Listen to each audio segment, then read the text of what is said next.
Let me ask you this. Do you feel like jokes can go too far? I'm kind of leaning towards no. Because, I mean, even though some of them can be insensitive, it's still just a joke at the end of the day. That's what makes it funny, because it's kind of true. You know what I'm saying?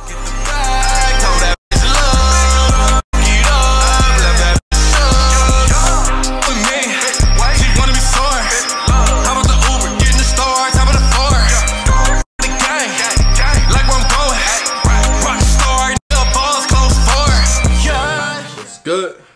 Dark Knight Gang is Stunt Gang. Today I'm about to do a video titled 10 Most Offensive Jokes. Man, we about to laugh. We about to have a great time. I'm ready to laugh. You already know I'm a little with the clouds. I haven't been smoking weed in a minute. I just been eating edibles, but I'm in the clouds. I'm feeling good. We about to enjoy ourselves and laugh. Most offensive jokes ever? Ever? YouTube probably gonna demonetize this. Chill, YouTube. Don't, man. Dang. Let's hop into the video. They say there's safety in numbers, yeah? Tell that to 6 million Jews. Wow, we starting off like this? We starting off like this? I did a big charity gig last year for autism. Okay, this is about to be dark too. I wasn't ready. Alright. This is about to be crazy. And like most people, my only experience of autism until recently was Dustin Hoffman's brilliant portrayal in Rain Man. But I've just got this new house in London, and the neighbours were coming round and going, oh, yeah, hi, poking their noses in, basically. But I thought, you know, I'll be nice to them for now. When I get a big gate, they can fuck off. And one couple, they've got an autistic son. And the mother was talking to me and said, oh, this is Douglas, he's 17, and he never goes out because he hasn't got any friends. So I thought, right, okay, this is where I can show him that, you know, I'm a rich, handsome man off the telly, but I've also got a heart of gold. And I said, oh, I'll take him out. No, really? I went, yeah. So I went back on the Saturday, true, and she said, oh, he loves the zoo.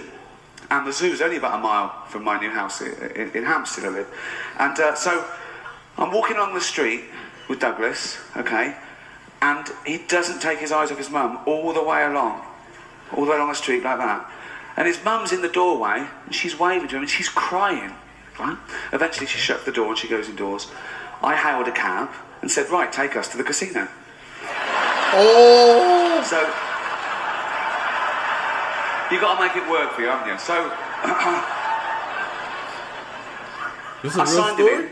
He had a little suit on and everything. I thought, this is going to be brilliant, okay? I went straight to the blackjack table. That's their best one. I don't know why. They're brilliant at that. I went, okay, Dougie, you know the score. Bet 2 for good and 1 for bad. Do you understand? He went, yeah. I went, ooh. So I was betting. I was about £1,000 down in half an hour. And I went, sorry, hold on. Douglas, do that thing, count the cards, do that thing. Tell me when there's a good card coming, tell me about 2 for good. Do you understand? He went, yeah. So I was another £1,000 down. I thought, what sort of an autistic... So I was confused. I threw some toothpicks on the carpet. I said, how many? He went, I don't know. I said, the 7. I can see the 7 from here. Oh. Wow. Why did I get that one? Wow. So I took him back home and I said to the mother, there's been a mistake. He walks like Rain Man, but he's got none of that clever shit. Wow. Greenfoot. That was my dude said, nah, that's the wrong type of autism that I was looking for. I was looking for the one that could think differently. I'm dead. Do you know the movie he's talking about? I live at home with my mum still. Let's continue. Oh, Thank you for that judgmental silence. Hold on. I like to get out of the way from the top. Hold on. What did he say? Greenfoot. I live at home with my mum still. Damn. Thank you for that judgmental silence. No, I like to get out of the way from the top, you know, because I've come to realise that, you know, some people do have a bit of an issue with the fact that I still live at home with my mum. I did a gig not too long ago where I got booed off stage for saying I live at home, right? I walked out, I went, hey guys, how you doing? My name's Nathan Caton. I'll tell you a bit about myself. I still live at home with my family. And as soon as I said it, the whole audience went, boo, boo. I said, all right, man, chill out, gosh. It's the last time I do a charity gig for an orphanage.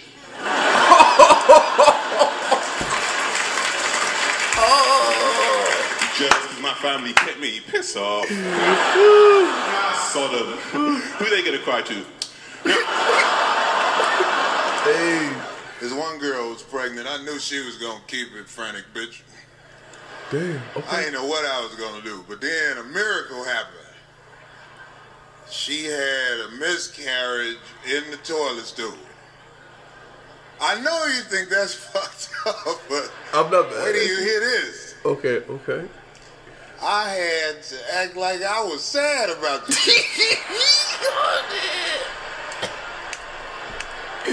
Hey, I'm not judging you, bro. I'm not judging you. I was at the stool like, not the baby. She was all calling me, Brandon, I lost it. I was like, oh.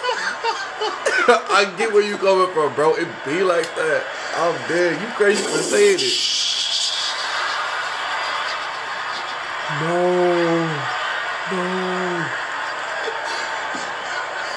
Bye, daddy. Bye, little motherfucker. I don't know you shit. If only Africa had more mosquito nets, then every year we could save millions of mosquitoes from dying needlessly of AIDS.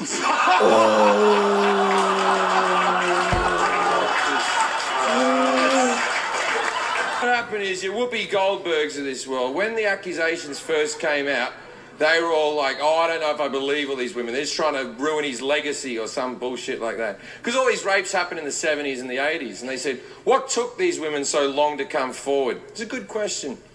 I think it's because, as rapes go, they weren't the worst rapes now, were they? He never held them down and fucking raped them.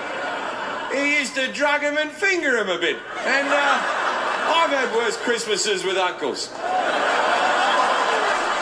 Carl, any more? Oh, tell that story that you were telling me about your dad when he was driving. Well, it's just that you were talking about, well, I mentioned Forrest Gump. Yeah.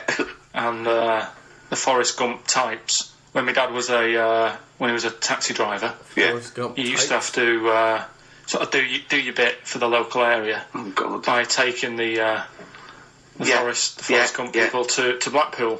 Yeah. Is that what they're called now, the Forrest Gump people? That's what Is that what the organisations that support them are? That's for them to be referred to. A minibus with That's what I'm saying. He's really calling them the Forrest Gump people. The box of chocolates.com. exactly. Forrest Gump type. It must be. So you work with these people. It was, yeah. The people with learning difficulties. And they used to get five. Coming home must have been a busman's holiday. So he got 5 of them in the cab. Yeah. And he had to go to Blackpool, and 4 of them were really good, you know, behaving themselves, didn't mess about, weren't fighting and stuff, but there was one who was just causing loads of trouble and they couldn't control him. And what you've got to be able to do with people like that, you don't want them to get stressed out because it's not good for them. It stresses them out, and you could end up with a bit... Thanks, Dr. Carl. You could end up with a bit of a riot on your hands. So he thought, I'll nip this one in the bud right now. And he pulled up just on the outskirts of Blackpool, and he took the one out that was causing problems and put it in a wheelie bin. What? Oh, I'm sorry. I apologise. He did what? Oh, He did it for the good of the others. He put it in a wheelie bin. He was having a good time. He thought it was one of the rides. Can you stop saying it? Him.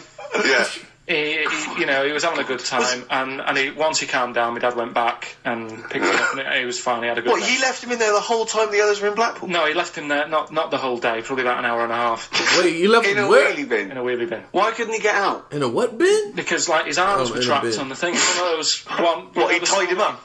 No, do you know, like, because he was a big fella, and, like, he managed to get him in so his arms were down the side like that, so he was a bit trapped. Wasn't he screaming and crying and stuff? He was making a bit of noise, but... do you know what I mean? What, you feel so You right? know what I mean? Like, Well, he don't know but what's anyway, going on. I didn't really want to talk about it. You just brought it up because of Forrest Gump. Did his family know about this? Is this the first time they'd have heard about this? He didn't get asked to do it again. I was ready for some offensive jokes. And we got some offensive jokes, bro. Listen, I'm dropping 3 reactions, more reactions. Yeah, man. Let me ask you this. Do you feel like jokes can go too far? I'm kind of leaning towards no. Because, I mean, even though some of them can be insensitive, it's still just a joke at the end of the day. That's what makes it funny, because it's kind of true. You know what I'm saying? So, can they go a bit too far? I don't know. You got to kind of read the room. You know what I mean? You got to read the room and see what's up. But anyway, let me know what you guys thought down in the comments. See y'all next time. Shout out to the gang. Peace.